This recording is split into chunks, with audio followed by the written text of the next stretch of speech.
Hi, welcome to Careers in the Art Museum. I'm Isabella Custard, an intern at the Meadows Museum, and I'm here today interviewing Wendy Sepponen, the museum's Mellon Curatorial Fellow, about what she does. Thanks for being here, Wendy. Can you start by telling us what you do in a nutshell? Sure, and thanks for having me. It's really nice to be speaking with you. Sure, so my role at the Meadows is as the Mellon Curatorial Fellow. So I finished my dissertation a couple of years ago. This is a sort of like early professional opportunity for me to work as a curator.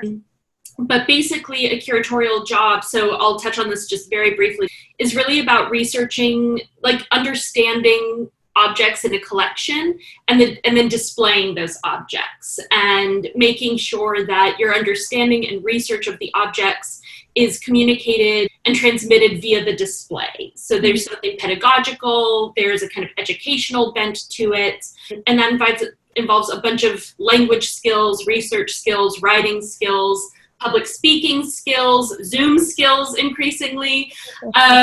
So that's kind of the core of it. And then there's also, when you're working as a curator, the other part of it, which is working with objects, themes, issues within art history that are outside the bounds of the collection that you're overseeing or kind of responsible for.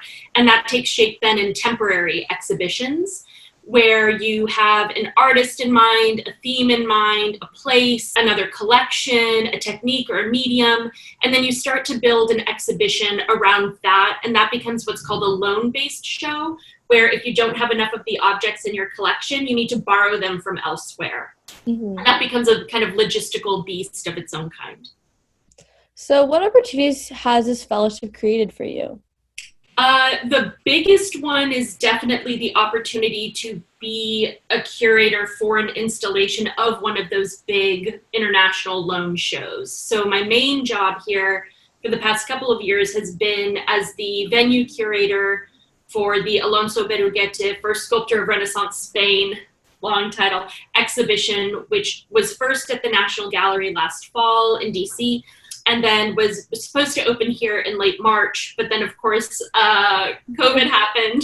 Yeah. So it's unfortunately in an indefinite holding pattern. We're hoping to open it in the fall to the public, but obviously nobody can predict what's going to happen. And that's been a wonderful experience, and one that usually in a curatorial career you need to work up to. But I feel very, very honored to have been trusted with the project because it involves working with colleagues at the National Gallery, at the Met, Spanish institutions and museums, and it's been a lot of fun. I love it. So I know traveling to Spain to learn more about their art and culture is one of the main attractions to the fellowship. And what does a research trip look like?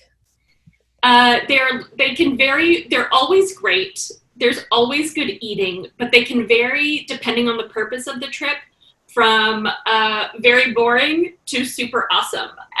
So like an archival trip, for example, where you're going to just like sit in a library with old folios and sheets and you're reading, you're researching. It's amazing to be so close to actual objects that were written by the artist that you're studying. And that's an incredible feeling when you're kind of paging through folio after folio and then you come to recognize the handwriting of the person you're studying. Yeah. That's really incredible. I'm also a big nerd, so mileage may vary for other people, but that's also comprised of just sitting in a library, being silent all day. So that's not very, it's not terribly exciting. It's not quite the vacation a lot of people or like members of my family imagine when I say I'm going to Spain for 2 months. And they think, oh, Ibiza. And I'm like, no, actually, I'm sitting quietly in a dark room by myself for 8 hours a day. But it's also great. And then there are more businessy meetings where you're going to just have meetings, chock-a-block pretty much throughout the entire day to look at objects, consult on checklists for exhibitions, discuss publication plans for a catalog, review texts with authors. So that's very businessy. It's very focused.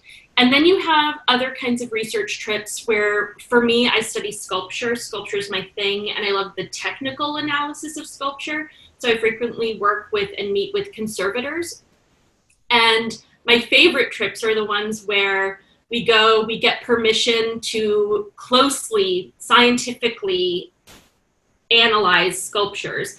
And those can be in museum collections, that can be just in a random church somewhere.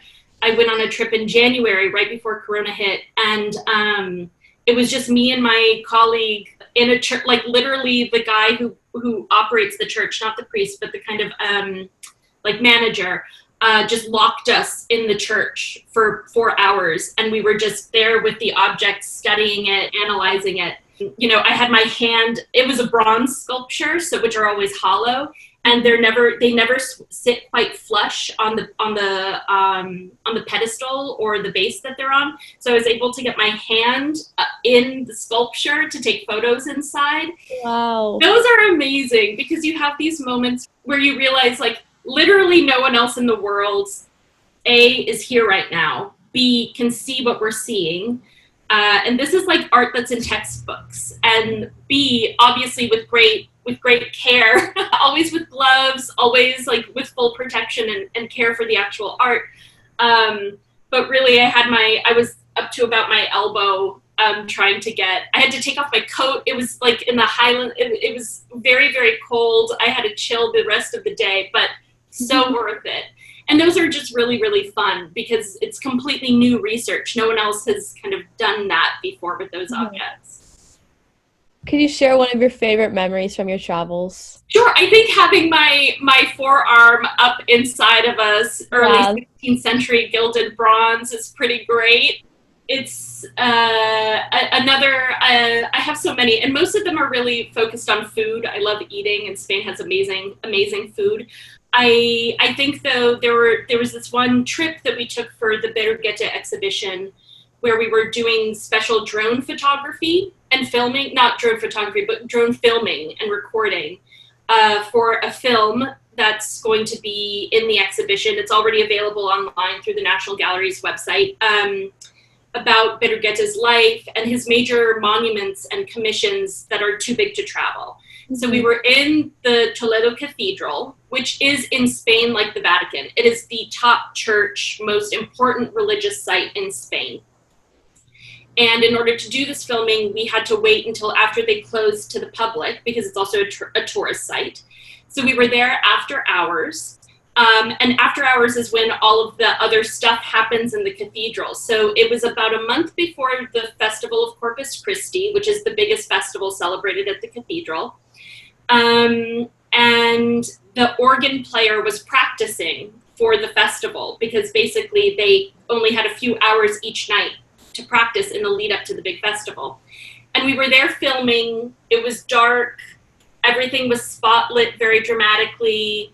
And the organist was just playing, and the sound completely filled the space, and it was just us doing the filming with the organist. I felt very transported. It felt another one of those, oh my God, I'm so lucky. Like, we're the only people in the world. Like, there's so few people who get to say they've had the opportunity to do this. And it was the visual, it was the aural, it was the cold. It was great. It was great. I'll remember that for a really long time. Wow. Thank you so much for joining us today, Wendy, and thanks for watching Careers in the Art Museum. Thank you.